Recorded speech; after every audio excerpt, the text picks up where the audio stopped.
First பட்டு வாங்குறது ஒரு ஸ்பெஷல் சென்டிமெண்ட்டாக இருக்கும். அது அவங்களுக்கு கல்யாண பட்டாக இருக்கலாம், இல்லை அவங்க வீட்டில் ஃபங்க்ஷன் கொண்டு தான் இருக்கும். ஸோ நாங்கள் வெளியூரில் இருந்து ஒரு தடவை சென்னைக்கு வந்தப்போ சில்க் சாரீ பர்ச்சேஸ் பண்ணோம். ஹஸ்பண்ட் சொன்னார், நீங்கள் வந்து ஒரு 30 minutes 45 minutes வாக்கிங் பண்ணினா அப்போ நான் உனக்கு கொஞ்சம் சாரீ வந்தேன். So I thought he was jogging.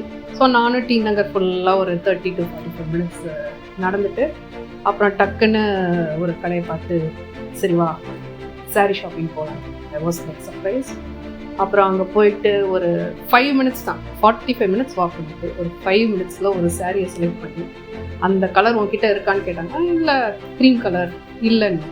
சரி அப்போ அந்த க்ரீம் கலர் சாரியை பேக் பண்ணிட்டு இந்த சேல்ஸ் பர்சன்லேருந்து எல்லாரும் வந்து ஏன் சாரீ கலெக்ஷன் பிடிக்கலையா, ஏன் இவ்வளோ சீக்கிரத்தில், இதுதான் ஃபஸ்ட்டு டைம் நாங்கள் வந்து ஒருத்தவங்க வந்து 5 minutesல சாரீ வாங்குறதுப்பா, இல்லை இந்த கலர் அவங்களுக்கு இல்லை, அதுவும் அவங்களுக்கு இந்த சாரீ பிடிச்சிருக்கு, ஸோ அதை பேக் பண்ணி அதுலேருந்து எங்கே போனாலும் ஒரு க்ரீன் கலர் சாரீ என்ன பார்த்தாலும் அந்த சுச்சுவேஷனை ஞாபகப்படுத்தி கண்டிப்பாக இன்னும் செகண்ட், தேர்ட், ஃபோர்த் சாரீஸ்லாம் வாங்குவேன்.